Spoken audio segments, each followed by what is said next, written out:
recordings, and you will have to answer questions on what you hear.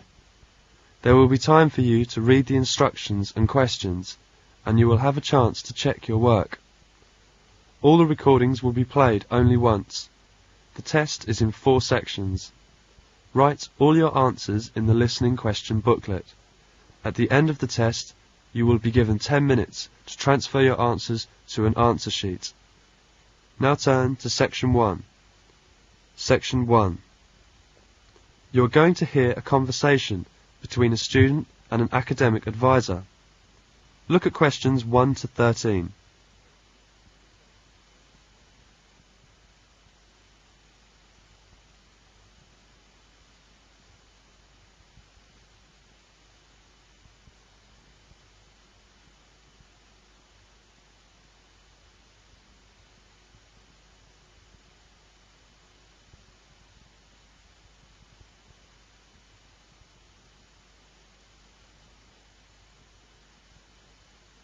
Now listen to the conversation and answer questions 1 to 13.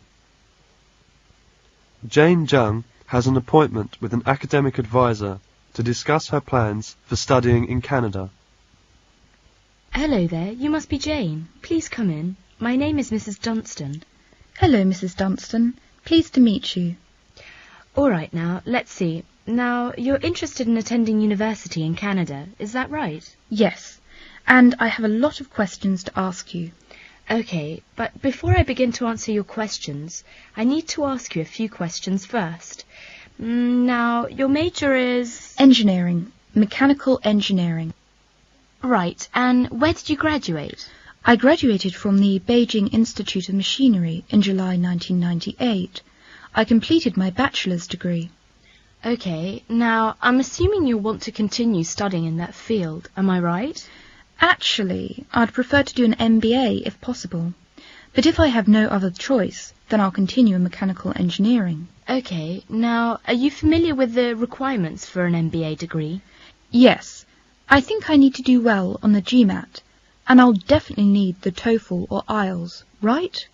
That's right, you'll need at least 600 on the TOEFL or 6.5 on IELTS. In addition, you need to have completed a bachelor's degree too. Did you take the GMAT yet? No, but I plan to take it in August. The requirements for a master's degree in engineering are a little different. You'll need to take the GRE and of course the TOEFL or IELTS. I see. And when do I start to apply? The best time to start the application process is in November or December of the year prior to your intended year of study. Application forms are usually available in September or October. Which schools in Canada offer the MBA degree? Of the approximately 50 universities in Canada, 20 offer an MBA. Here's a small booklet summarising Canadian university programs. You'll find all the information on page 22. Great, thanks. And how about tuition and scholarships? Tuition for MBA programs has been steadily increasing. Some universities now charge the full tuition, meaning that there is no government subsidy. Those universities cost about $10,000 per year, and it's a 2-year program. Other universities are still government subsidized, so the tuition is only about $4,500 per year. In terms of scholarships, usually the top 5 students entering the MBA program are given a generous scholarship. All other students have to pay the full fees. International students have to pay the full tuition. That's $10,000 per year. Oh. Is it very difficult to get into an MBA program? Yes. In fact, the competition is very strong. MBA graduates have a pretty easy time finding a job, so many students are eager to do the program thinking it will guarantee them success in their careers. Well, it sure does sound like an excellent way to start a promising future. What is the school year like? Classes begin in September each year and finish before Christmas.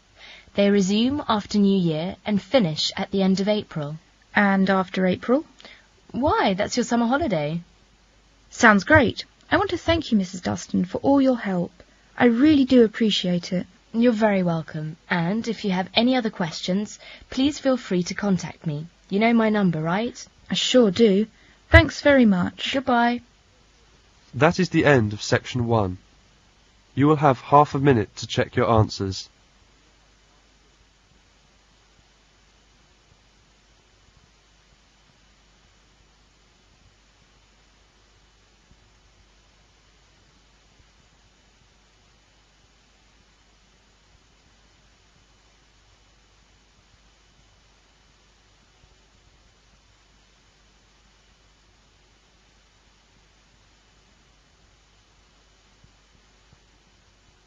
Now turn to section 2. Section 2. Jane wants to know more about Canada, so she attends a lecture about Canada's education system. Read the statements and indicate whether the following statements are true or false by writing T for true and F for false. Look at questions 18 to 22.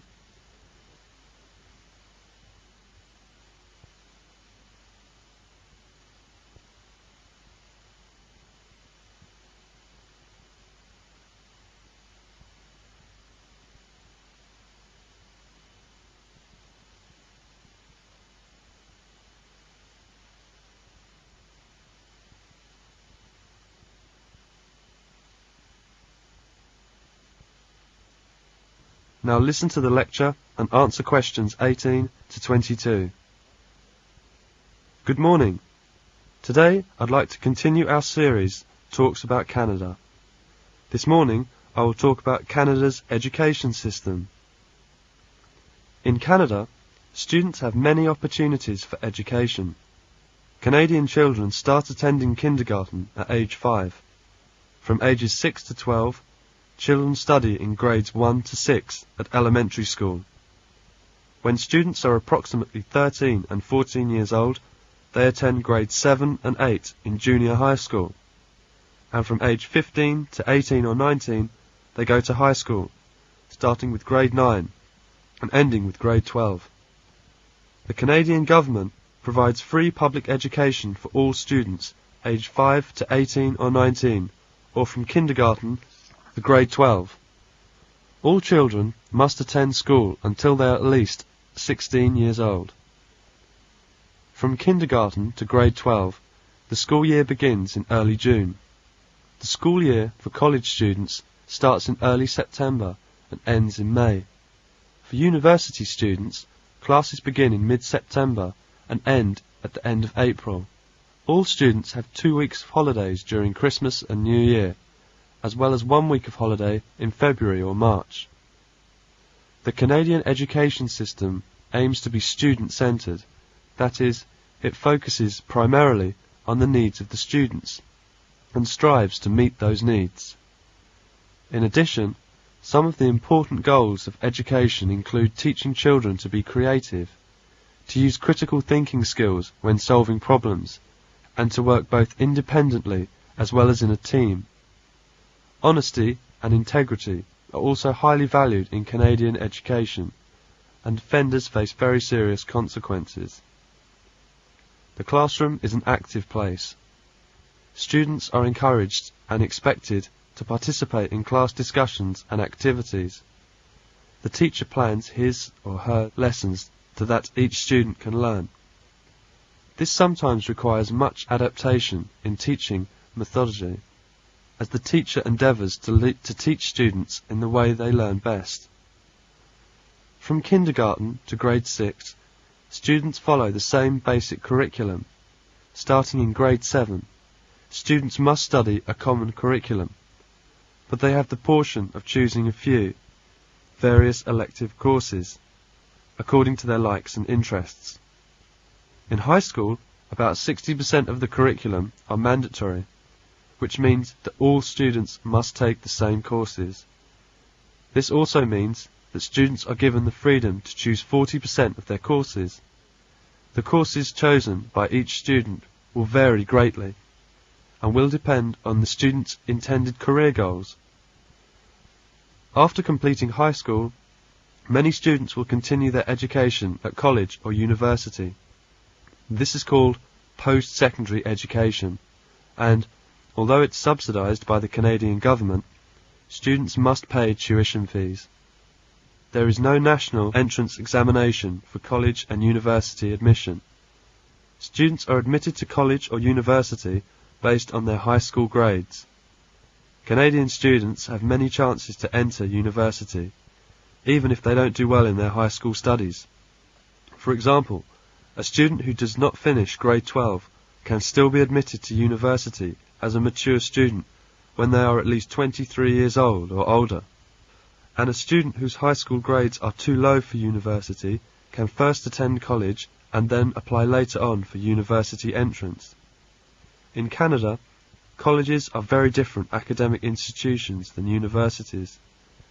At college, students take job-related courses. They receive a diploma after 2 or 3 years of study, and they learn very practical skills.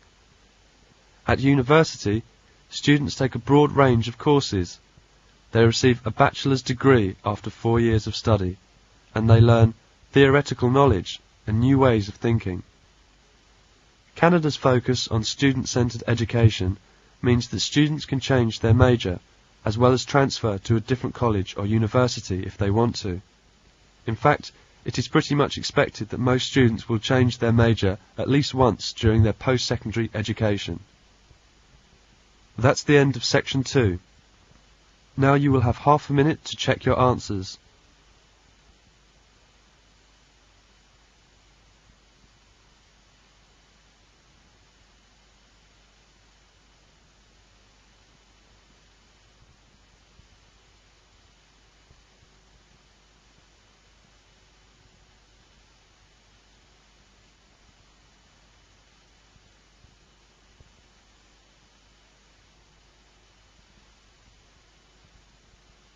Now turn to Section 3. Section 3. You will hear a job interview. As you listen to the interview after questions 23 to 30, first look at questions 23 to 30.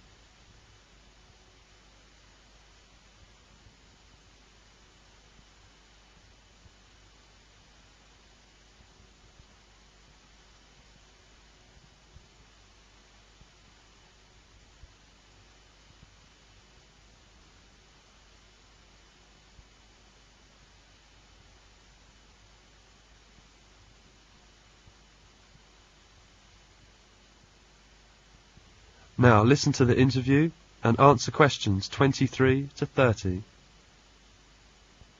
Good morning, my name is Susan Smith. I'm a personal manager. You're Tom Swain from England, is that right? Yes, I saw the advertisement about the job in yesterday's newspaper. Well, Mr. Swain, I'd like to talk about your personality. You know, the right personality is essential for the job, and we'll give you some psychological tests later on. Perhaps you would like to tell me a little about yourself. Certainly. What would you like to know? Well, you know, human relations are going to be particularly important in this job. Tell me, do you get on well with people? Very well indeed. I'm never short of friends. Good. Sometimes, though, you may have to be very tough. For example, you may have to sack someone. Would you say that you're capable of being really hard? If something has to be done, I'll do it. You studied management sciences in the UK, didn't you? By the way, what type of degree did you get? A first class. And then you did a master's degree in America. Tell me, what was the title of your thesis? My thesis? Organizational Factors in Successful Exporting. Tell me, how many foreign languages do you speak? 3. French, Spanish, and some Arabic. Oh, I've started learning Japanese. You'll have to work abroad a lot, and that can be very frustrating sometimes. Would you say that you are a patient person? Yes, and I would say that I'm a very patient person. I've never seen the point in losing one's temper. It's very good. Can you keep a secret? A lot of the information you'll be dealing with will be classified. It will be quite safe with me. And then you'll have a lot of reports to write. Often under pressure, do you think you can write for a deadline? I usually get things finished on time. The pressure often helps. Oh, and have you got a good memory? That's essential. I'm very good at remembering names and conversations, and I'm fairly good at facts and figures, but I can't remember places. Do you... That is the end of section 3. You will now have half a minute to check your answers.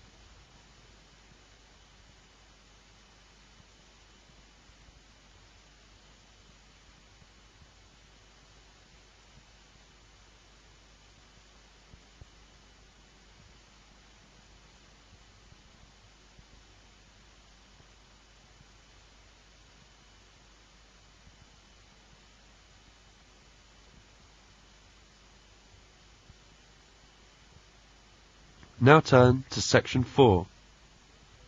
Section 4. You are going to listen to a lecture about animals. Look at questions 31 to 42.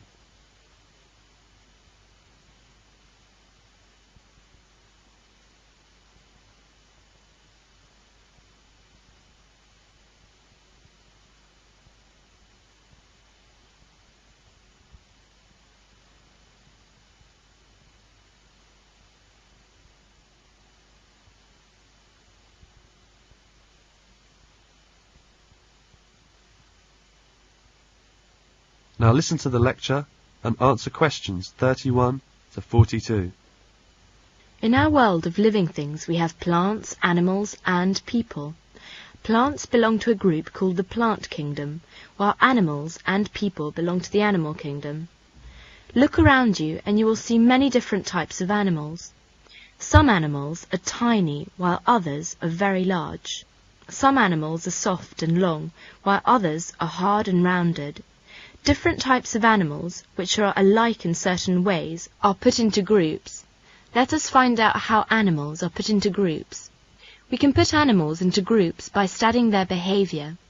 We want to know how their bodies work, how they live, how they produce their young, how they find their food, what they eat, how long they live, and so on. We also have to examine the different parts of their bodies. When we examine them, here are a few questions we must ask ourselves. Do they have scales, feathers, or fur on their bodies? How many legs do they have? How many wings are there? Are there fins? But the first and most important question is, do the animals have backbones or not? All animals with backbones are put into one big group called vertebrates. All animals without backbones go into another group called invertebrates. Invertebrates are animals which do not have backbones or other bones inside their bodies. Some have soft bodies and some have hard coverings which protect their bodies. Vertebrates are animals with backbones and bones inside their bodies. The bones help to support their bodies. There are 5 main groups of vertebrates: the fish, the amphibians, the reptiles, the birds, and the mammals. Fish, amphibians, and reptiles are known as cold-blooded vertebrates. The blood of a warm-blooded vertebrate remains around the same temperature both on warm and cold days. Fish live in water and have fins which help them to swim. The body of a fish is made up of the head, the trunk, and the tail. The tail ends in a tail fin. There are many different kinds of fish, and they are of many different shapes and colours. Some fish are long and thin, while others are flat and rounded. Most fish have bodies which are broad at the trunk region and narrow towards the head and tail. Frogs, toads, newts, and salamanders are amphibians. All amphibians have thin skins which are usually wet and slimy. They have 2 pairs of legs. The toes of most amphibians have webs of skin between them.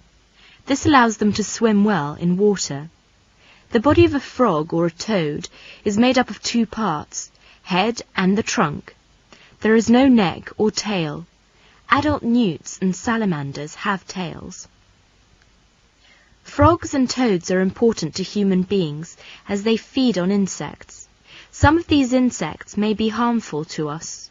Toads produce poison from the skin for protection. Wash your hands after touching a toad. Reptiles live mainly on land, but some live in water. They breathe through lungs and have dry, scaly skins. Reptiles which live in water come to the water surface to breathe. Reptiles lay eggs with hard shells. Lizards, snakes, and tortoises are reptiles which live mainly on land, while crocodiles, alligators, and turtles live in water. The body of a reptile, such as the crocodile and lizard, is made up of the head, the trunk, and the tail.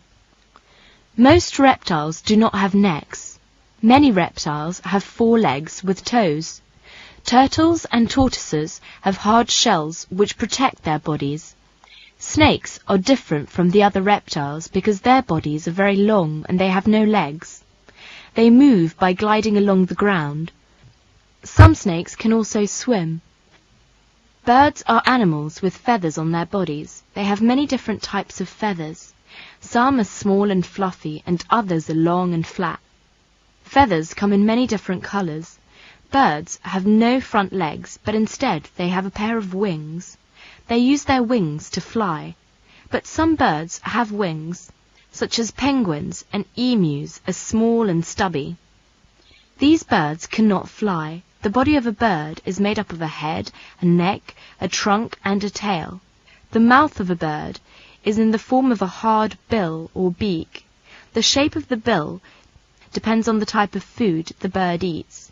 Some birds, such as ducks, have flat bills for sieving small bits of food from the mud. Other birds, such as eagles, have sharp, pointed bills for catching small animals and tearing fish. Birds which search for frogs and worms in the mud, such as storks and flamingos, have long, pointed bills.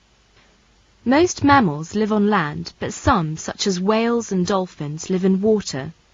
Some mammals, such as bats, have wings and can fly. Other mammals, such as moles and rabbits, burrow into the ground and live there. Mammals have hair on their bodies. Bears and dogs have very thick hair, which is called fur. Human beings have little hair on most parts of their bodies, but a lot on their heads. All mammals breathe through lungs. Even those which live in water have to come to the surface of the water to breathe. The young mammals grow in the bodies of their mothers. When they are old enough, they come out of their mothers' bodies. When they come out, they are said to be born. The mother takes care of her newborn baby and feeds it with milk which is formed in her body. When the baby is older, he takes care of himself. That's the end of section 4. You now have half a minute to check your answers.